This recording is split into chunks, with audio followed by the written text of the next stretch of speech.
अस्सलाम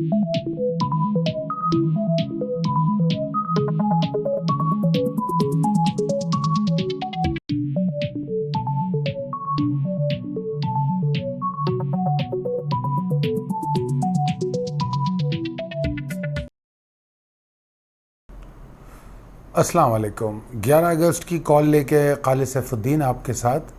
और सबसे पहले हम आज की बात पे बात करेंगे जो हम रोज़ाना एक बात करते हैं। अगर आप लोगों ने देखा हो तो कल मैंने एक साइकोलॉजी ऑफ मार्केट साइकिल आपको दिखाया था, तो उसकी रोशनी में थोड़ी सी बात करना चाहूँगा कि अगर आपने उस पर गौर किया है तो मैं समझता हूँ कि अगर आप उसको सामने रख लें तो आप अपने बेटर डिसीजन एंट्रीज़ और एग्ज़िट के ले सकेंगे। और बाइंग हमेशा उस वक्त बहुत अच्छी होती है, यानी कि जो एंट्रीज़ हैं उस वक्त बहुत अच्छी होती है। यहाँ पर जब मैं एंट्रीज़ की बात कर रहा हूँ तो यूजुअली क्योंकि ज़्यादातर हम लॉन्ग की बात करते हैं तो हम कोशिश कर रहे हैं कि बाइंग की बात करें। वैसे तो एंट्री का मतलब शॉर्ट भी हो सकता है और लॉन्ग भी हो सकता है। तो अगर हम बाय करते हैं तो ये उस वक्त बाइंग होनी चाहिए जब लोग डंप कर रहे होते हैं, जब लोग माल बेच रहे होते हैं, फिर उसके बाद वॉल्यूम्स कम होना शुरू होते हैं। ये वो तमाम चीज़ें जब वो इतना लाइमलाइट में नहीं होता है स्टॉक, वो जगह होती है जब एक्यूमुलेट करते हैं। ये बात उसमें समझाई गई है। और जब वो ऊपर चलना शुरू होता है तो जब आहिस्ता आहिस्ता शुरू होता है तो उसमें आपने देखा होगा कि उसमें 3-4 ऑप्शन बताए थे, जहाँ से ऑप्टिमिज्म शुरू होता है, जहाँ से उसके बाद फिर लोग बिलीव करते हैं और उसके बाद फिर थ्रिलिंग सिचुएशन आती है। फिर एक जगह ऐसी आती है जहाँ पर लोग ये समझते हैं बस आई एम द बॉस, मैंने सब कुछ कर लिया। तो ये जो स्टेजेस उसमें बताए गए थे उसमें मुख्तलिफ लोग एंटर हो रहे होते हैं। तो यही बात मैं पिछली अगर मेरी महीना 2 महीना पहले की भी वीडियो उठा के देखें तो उसमें मैंने कई दफ़ा ये बात समझाने की कोशिश की कि जब कोई स्टॉक चलना शुरू होता है और उसके वॉल्यूम ग्रेजुअली बढ़ते हैं तो उसको मॉनिटर करें। एक लेवल पे आके जब वो उसके वॉल्यूम्स अपनी पीक पर आने लगते हैं तो अब यहाँ से हम अपना एग्जिट प्लान करना शुरू करते हैं। यही बात उस साइकिल में बताई गई है। कई लोग इस बात पे बिलीव नहीं करना चाहेंगे, वो कहेंगे कि नहीं जी ये तो बहुत ऊपर जाएगा, तो सोच सकते हैं ऐसा, उसमें कोई मुज़ायक़ा नहीं है। कल मैंने यही बात समझाई कि उसके लिए सिर्फ ट्रेलिंग स्टॉप लॉस कर लें, ठीक है जी।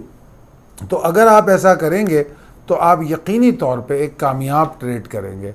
उसके बाद एक फ्री एडवाइस देने की मैंने कोशिश की है कि कल के सेशन के हवाले से ख़ास तौर पर, क्योंकि कल जो मैंने कॉल दी उसमें मैंने आपको ये बताया कि एक लेवल बताया कि जिसके नीचे सेलिंग प्रेशर और एग्रेशन बढ़ेगा। आज उसी लेवल ने सपोर्ट किया और मार्केट ने, हमने देखा कि कुछ स्टॉक तो इतना बेहतरीन परफॉर्म कर रहे थे कि लग नहीं रहा था कि मार्केट जो है इंडेक्स जो है इतना मूव नहीं कर रहा। बहुत सारे स्टॉक ऐसे थे। ऐसी सूरत में लोगों के अंदर बेइंतहा एक्साइटमेंट पैदा हो जाती है। तो उस हवाले से मैंने एक फ्री एडवाइस आपको दी है कि अपने एक्साइटमेंट, अपने जज्बात और सेंटिमेंट्स को कंट्रोल करें, ठीक है ना। और जो मौजूदा सूरत हाल बनी है, क्योंकि मिड डे कॉल में मैं आपको आने वाले सेशन के बारे में पहले ही एक बात बता चुका था, अगर आप लोगों को याद हो तो वो क्या बात थी हम आगे भी डिस्कस कर लेंगे। तो वो जो शॉर्ट वेव बनने वाली है या बन सकती है आने वाले सेशन में, उसमें हम प्रॉफिट टेकिंग को मस्ट कर लें। हम ये सोचें कि हम प्रॉफिट टेकिंग ज़रूर करेंगे। अब प्रॉफिट टेकिंग कैसे करेंगे, क्योंकि बहुत सारे स्टॉक में तो बाइंग कॉल ही नहीं थी, क्योंकि मौजूदा जो कल की जो सूरत हाल स्टॉक की थी, बहुत सारे स्टॉक ऐसे थे जिनमें तो मैंने बाय करने को नहीं कहा, दूर रहने को कहा। मैंने यहाँ तक कहा कि अगर आराम कर सकते हैं तो आराम कर लें, कोई मुज़ायक़ा नहीं। और अगर एक दिन वो स्टॉक ऊपर चले गए तो मुझे कोई फ़र्क नहीं पड़ता और ना ही आपको पढ़ना चाहिए। अगर एक दिन ऐसा हो जाए, ऐसा गुजर जाए, तो ये सोचिए कि अगर हम कोई गलत फ़ैसला कर लें तो उसका मतलब एक दिन का प्रॉफिट जो है ना वो हम लॉस से कंपेयर नहीं कर सकते, क्योंकि लॉस हम बड़े बड़े लेते हैं, प्रॉफिट तो हम 1.5-2 रुपये में बड़े खुश हो जाते हैं। लॉस हम 8-8 रुपये नीचे माल लेके बैठे होते हैं, एवरेज कर रहे होते हैं। तो मेरे ख्याल में अगर किसी ने छुट्टी की है और किसी ने अगर एंट्री नहीं ले सका है तो कोई प्रॉब्लम की बात नहीं है, ठीक है ना। मार्केट कहीं नहीं जा रही। कल जो प्रॉफिट टेकिंग मस्ट की बात कर रहा हूँ मैं, इसका मतलब ये है, मैं ये नहीं कह रहा कि आप ज़रूर माल छोड़ दें, लॉक लगा हुआ है आप माल बेच दें, नहीं, ऐसी कोई बात नहीं है। मैं सिर्फ ये कह रहा हूँ ट्रेलिंग स्टॉप लॉस कर लें। अगर आपको एग्जॉर्शन इन इंडेक्स और एग्जॉर्शन इन स्टॉक नहीं नज़र आता तो फिर ट्रेलिंग स्टॉप लॉस करें। एग्जॉस्शन नज़र आता है, माल बेच दें, कोई बात नहीं, ठीक है ना, माल बेच देंगे, माल फिर मिल जाएगा, इसमें कोई इशू नहीं है। अब बात कर लेते हैं आज के सेशन पे, जो जिसमें हम चार्ट वगैरह आपको दिखाते हैं। तो अब ज़रा आप इसको गौर से देखिए और इसमें जो जो चीज़ें बताई गई हैं उसको समझिए। सब में पहले कल की मार्केट के बारे में कहा गया कि मार्केट 47,349,333 के ऊपर जाती है तो उसके अंदर उम्मीदें, पॉसिबिलिटी पैदा होती है कि वो इस प्रेशर को कम करके सरवाइव करेगी। ऐसा नहीं हुआ, बिल्कुल भी नहीं हुआ। बावजूद इसके कि बहुत सारे स्टॉक परफॉर्म कर रहे थे, कैप किए लॉक्स, मतलब लॉक हुए काफ़ी सारे स्टॉक, उसके बावजूद भी इंडेक्स वहाँ तक नहीं जा सका। इंडेक्स का अगर हम हाई देखें तो 47,135 का रहा। मिक्स एक्टिविटीज़ जारी रहीं और उसके बाद फिर हमने ये देखा कि मार्केट अपना हाई बना के फौरी तौर पे नीचे आई और उस लेवल तक आई जिसके नीचे मैंने एग्रेशन की बात की।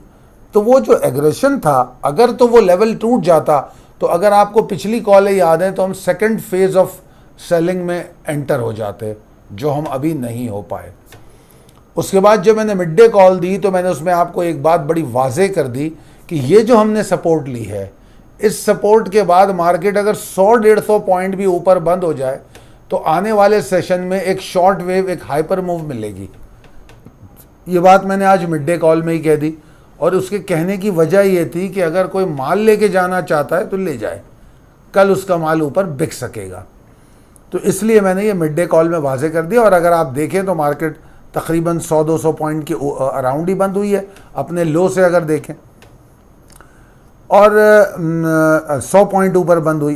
बावजूद इसके कि ओवरऑल मार्केट का गेन कितना है, सिर्फ 12 पॉइंट, जस्ट 12 पॉइंट, 12 पॉइंट के इजाफे के साथ बंद हुई।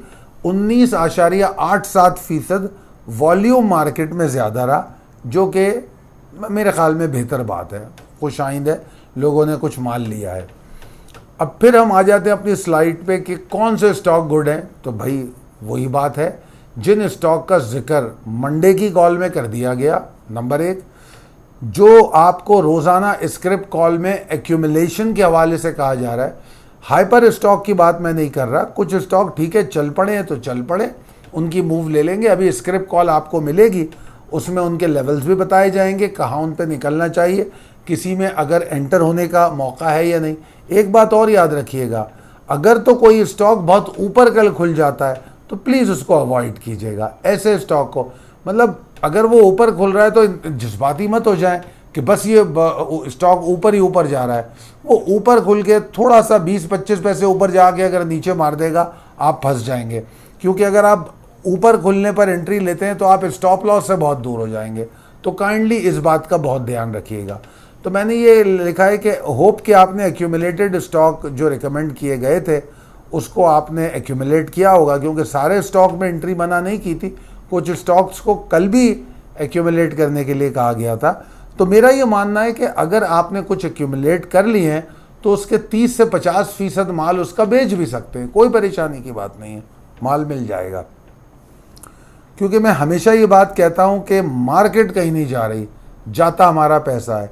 और यहाँ पर मैं आपको एक दो बातें और बताऊँ जो काफ़ी दिन से मैंने इस पॉइंट पर डिस्कस तो नहीं किया। हम सिर्फ टेक्निकल्स पर और मार्केट की पॉसिबिलिटीज़ पर तो बात कर रहे हैं पिछले दिनों से, मगर हमने पाकिस्तान के हालात, पॉलिटिक्स और इन चीज़ों को पिछले कई दिनों से डिस्कस नहीं किया। देखिए जनाब, मार्केट की इकॉनमी और पॉलिटिकल सिचुएशन ख़तई तौर पे कोई बहुत पॉजिटिव नहीं है। अगर हम इकनॉमिक सिचुएशन देखें तो उसमें भी मसाइल हैं और सिर्फ बातें हो रही हैं, काफ़ी सारे गलत फ़ैसले भी हैं, उनकी डिटेल्स में मैं जाना नहीं चाहता। बहुत सारे गलत एग्रीमेंट्स भी करते जा रहे हैं, मतलब ना सुधरने वाली गवर्नमेंट नज़र आती है कि यक्के बाद दीगरे बेवकूफ़ियाँ इकनॉमिक जो हमारे मैनेजर्स हैं वो कर रहे हैं। अभी जो नए क्या नाम है इनका, कोई तरीन साहब, शौकत तरीन साहब जो आए हैं, उनके आने के बाद क्या हुआ है, उन्होंने तो आने के बाद ही बता दिया था कि जी सब कुछ बड़ा मैसअप है, तो वर्स्ट सिचुएशन है, इतनी आसानी से नहीं निकलेगा। तो उस वक्त मैंने एक बात कही थी कि वो अगर सिर्फ मौजूदा हालात को थाम ले, रोक ले, मज़ीद अबतरी ना फैले, तो भी शायद अच्छी उम्मीदें हों, क्योंकि कॉरपोरेट अपना परफॉर्मेंस दे रहा है और हमारा ताल्लुक़ स्टॉक मार्केट से है, तो हम कॉरपोरेट परफॉर्मेंस हमें बहुत मैटर करती है। तो अल्लाह का शुक्र है कि इन हालात में भी, कोविड के भी हालात में कॉरपोरेट ने परफॉर्म किया है। मगर बहरहाल उसके साथ हमें बड़ी सपोर्ट की ज़रूरत है कि हमारे इकोनॉमिक मैनेजर्स अच्छे फ़ैसले करें। तो वो अभी नज़र नहीं आ रहा है, मंजर आम पे नहीं आ रहे, सिर्फ नंबर्स और वो जो बजट बड़ी खामोशी से आप लोगों ने पता नहीं नोट किया है या नहीं किया, मैंने तो बड़ा वाज़े तौर पे नोट किया, क्योंकि मेरे सामने मेरी लाइफ में जितने बजट पाकिस्तान में आए, ये मेरे लिए एक नया और बजट था जो इंतहाई खामोशी के साथ पास हुआ और बड़ी पुरम तरीके से हम आगे निकल गए। तो ज़रा सोचिएगा, मैं पहले भी कह चुका हूँ, अब भी कह रहा हूँ, सोचिएगा ये हो क्या रहा है। तो खैर बहरहाल एक तो ये मसला इकोनॉमिक हवाले से, फिर पॉलिटिकल हवाले से भी काफ़ी सारे मसाइल है। सब में बड़ा मसला हमारा खित्ते का अमन है, क्योंकि अभी हमें एक ब्लास्ट भी देखने को मिला कोयटा में, और उससे पहले हमारा यूएन में हमें इनवाइट ना करना, फिर अफ़गानिस्तान के मसले में पाकिस्तान को बिल्कुल अलग कर देना, ये बहुत बड़ा मसला है और ये इश्यूज़ चलते रहेंगे। और IMF हो या एशियन डेवलपमेंट बैंक हो, ये फाइनेंस और इकोनॉमी और मुल्कों के मामलात को नहीं देख रहे होते, वो सिर्फ सियासी दबाव को बढ़ाते और कम करते हैं। ये बड़ी वाज़ेह बात है, मेरी और आपके लिए कोई नई बात नहीं है। तो लिहाजा इन तमाम चीज़ों को मद्देनज़र रखते हुए मुझे पॉलिटिकल और इकोनॉमिक प्लेटफॉर्म पे कोई ऐसी इम्प्रूवमेंट नज़र नहीं आ रही, और यही हमारे मेनली पॉजिटिव ट्रिगर्स होते हैं। तो क्या मतलब हुआ कि मार्केट में कोई मुझे बहुत ज़्यादा पॉजिटिव ट्रिगर भी नज़र नहीं आ रहा। अब चलते हैं हम अपनी possibilities and strategies as per technical chart की तरफ। अच्छा जनाब, इसमें यह है कि बेशक मैं ऑप्टिमिस्टिक हूँ कल के लिए हाइपर मूव। मुझे ऐसा लगता है कि आगाज़ मार्केट का बड़ा अच्छा होगा और मार्केट ऊपर की तरफ जाएगी, और मार्केट अगर ऊपर जाती है तो उसके लिए बहुत अच्छा होगा कि वो कंसिस्टेंसी दिखाए। अगर ओवरऑल आगे जाना है, एक सेशन से कुछ नहीं होता। वैसे भी आज कुछ खास रिकवरी नहीं हुई है। आज के सेशन की सिर्फ पॉजिटिव बातें क्या हैं? दो बातें पॉजिटिव हैं। नंबर एक, थोड़े से वॉल्यूम बढ़े, ठीक है, मतलब मौजूदा गिरावट के बावजूद अगर वॉल्यूम बढ़ रहे थे तो ये एक थोड़ी सी पॉजिटिव बात है। दूसरी बात यह है कि वो जो अहम तरीन सपोर्ट लेवल था 46,957 940 वाला एरिया, वो एरिया ऑनर हुआ। ये मेरे लिए सब में पॉजिटिव बात है। और ये जब कोई अच्छी सपोर्ट से मार्केट रिवर्स लेती है तो उसमें बाउंसिंग एबिलिटी, आपको पता है हर सपोर्ट की प्राइमरी एबिलिटी होती है, तो वो बाउंस मैं देख रहा हूँ कल मार्केट में। अब वो बाउंस जो है इस्टेब्लिश या अटेस्ट उस वक्त होता है जब बुल्स कंसिस्टेंसी दिखाते हैं। तो राइट नाउ हम कंसिस्टेंसी की बात नहीं कर सकते जब तक हम एक दो सेशन आगे ना देख लें। तो लिहाजा हम शॉर्ट वेव कह रहे हैं इसको, और हम इसको लिमिटेड मूव के लिए फॉलो करेंगे। हम फौरी तौर पे यहाँ से 800 पॉइंट, 1000 पॉइंट, 1500 पॉइंट, इसकी बातें कतई नहीं करेंगे। अच्छा जनाब, तो मैं ये कहूँगा आपको, मैं किसी बुलिश ट्रेंड की बात नहीं कर रहा, यहाँ से शॉर्ट वेव हाइपर मूव की बात कर रहा हूँ जो इंशाल्लाह कल मिलेगी। उसमें आप लॉन्ग भी जा सकेंगे, उसमें आप अच्छी प्रॉफिट टेकिंग भी कर सकेंगे। ये दोनों बातें मैंने आपको बताई हैं। तो आपके पास जब प्रॉफिट टेकिंग होती है तो स्मार्ट ट्रेडर्स जो सेंटिमेंट्स को समझते हैं वो शॉर्ट टर्म स्ट्रेंथ ऑब्वियसली कर सकते हैं। मगर बहरहाल मैं हर एक को ये मशवरा नहीं देता, जो लोग समझ सकते हैं मैं सिर्फ उन्हीं को मशवरा देता हूँ। वरना लॉन्ग की पॉसिबिलिटी कल आपको इंट्राडे में भी मिलेगी और प्रॉफिट टेकिंग आपकी होनी चाहिए। अच्छा जनाब, आप देखेंगे कि मैंने आपको आज चार्ट में एक वो अपना पुराना एक वो दिखाया है जो मैं पिछले 2-1 दिन पहले आपको कॉल में दिखा चुका हूँ कि मार्केट की रेंज बाउंड एक्टिविटी जा रही है, और उसके मैंने डेज भी बताए थे आपको किस तारीख से किस तारीख तक मार्केट रेंज में चल रही है। तो आपने कल के लो को देख लिया होगा, आज के लो को देख लिया होगा कि मार्केट ने एक्यूरेटली वो जो रेंज बाउंड आपको लिमिट्स दिखाई जा रही हैं अपर एंड लोअर लेवल, मार्केट ने आज बहुत प्रिसाइसली उसी को टेस्ट किया है। तो ये एक पॉजिटिव बात है। और एक बात को साथ में ये भी ध्यान में रखिएगा कि अगर ये लेवल टूट गया तो फिर कोई सिंपैथीज बुल्स के साथ रखना बेवकूफ़ी होगी। क़तई तौर पे कोई सिंपैथी नहीं होनी चाहिए कि अभी होल्ड कर लो सब ठीक हो जाएगा, 200 पॉइंट नीचे नहीं, ठीक तो होगा, खुदा न ख्वास्ता मार्केट कोई क्रैश थोड़ी हो रही है, बर्बाद थोड़ी हो रही है। मगर आप ज़रा सोच लीजिए 48,057 और 170 का जो लेवल था मुसलसल मैं ये बात कहता रहा कि इसके नीचे हमको डिप्रेस रहना चाहिए, जब तक इसके ऊपर नहीं जाती मार्केट इस्टेब्लिश नहीं होती। अब ज़रा अंदाज़ा लगा लीजिए, अभी रीसेंट हाई देख लीजिए तो तकरीबन 1000-1200 पॉइंट नीचे आ गई है। तो क्या नुकसान है कि अगर मैं 1000-1200 पॉइंट नीचे माल ख़रीद लूँ। तो उसी तरह अगर ये लेवल 46,955-930 का टूटता है तो कोई मुज़ायक़ा नहीं है मार्केट से निकलने में, हमको 200, 300, 500 पॉइंट नीचे माल मिल जाएगा। जिस तरह मैंने कहा मार्केट तो कहीं नहीं जा रही, तो 50% भी एक्यूमुलेटेड स्टॉक बेच दिया तो कोई गलत नहीं किया, दोबारा बायबैक कर लेंगे, क्योंकि जो हमारे एक्यूमुलेटेड स्टॉक हैं जिसको हम एक्यूमुलेशन करने की बात कर रहे हैं वो स्टिल स्ट्रॉन्ग है और मैं स्टिल ऑप्टिमिस्टिक हूं उन पे। तो खैर बहरहाल तो दो चीज़ें, नंबर एक ट्रिगर्स का ख्याल रखना, नंबर दो कंसिस्टेंसी ऑफ बुल्स होगी तो ठीक है। 238 के ऊपर मार्केट ट्रेड करेगी, अच्छी बात है, प्रेशर कम करेगी। उसके बाद अगर मार्केट 47,342 और 333 इसके ऊपर ट्रेड करती है, ये तो फिर इंशाअल्लाह ताला मार्केट के प्रेशर को 80% कम कर देगी, 80%। फिर हम इसको जो रेंज की अपर लेवल है वहाँ तक जाने को हम देख सकते हैं। वो लेवल क्या है? वो बनता है 47,986, 48,057 का एरिया। ये वो एरिया है जो upper limit of the range है। तो फिर मार्केट की उम्मीदें या टारगेट वहाँ तक जाने की हो सकती हैं, मगर बहरहाल हम तो लेवल बाय लेवल फॉलो करेंगे। हमारा जो कंफर्ट जोन डेवलप होता है वो उसी रेंज अपर लिमिट के ऊपर डेवलप होता है, जिसको हम कहेंगे कि बुल इस्टेब्लिश हुए, और उस रेंज के ऊपर जाने के बाद मार्केट जो है एक नया टारगेट सेट करेगी, वो 1000-1500 पॉइंट का हो सकता है, ठीक है ना। तो अगर मैं और आप, चाहे हम शॉर्ट टर्म ट्रेडर हो या मीडियम टर्म ट्रेडर हो, 1000-1500 पॉइंट की रेंज को टारगेट करके ट्रेड करेंगे तो that is more than enough. ये बड़ी बड़ी बातें करने की ज़रूरत नहीं है। मैं अगस्त, पिछले सितंबर अक्टूबर में बड़ी बातें सुन चुका हूँ, बड़े ब्रोकरेज हाउस की रिपोर्टें देख चुका हूँ, 55,000, 60,000, 80,000 मार्केट की बहुत रिपोर्टें पढ़ ली। आपके सामने है, साल भी गुजर गया, इस वक्त हम अगस्त में खड़े हुए 2021 के, हमने कौन सा 60,000 देखा, कौन सा 80,000 देखा। तो रियलिटी पे बात कीजिए, रियलिटी क्या है, मौजूदा मोमेंटम, मौजूदा पावर मार्केट की क्या कह रही है, उसको फोकस करें।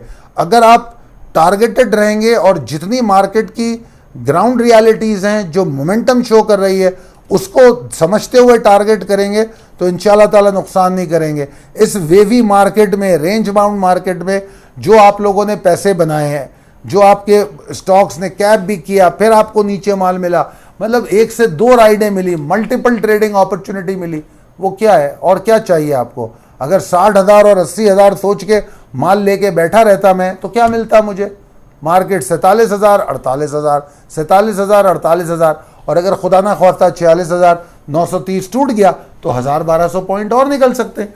तो ये तमाम चीज़ें हैं जो सीखने और समझने की हैं, जिसकी मैं कोशिश करता हूँ। बहरहाल तो 46,930 के नीचे मैं मार्केट में बड़ा प्रेशर देख रहा हूँ, और 47,333 के ऊपर मार्केट सर्वाइव करे तो मैं मार्केट को फिर अपर लिमिट तक जाता हुआ देख रहा हूँ। इस्टेब्लिश तो फिर वो ऊपर जाके होगी।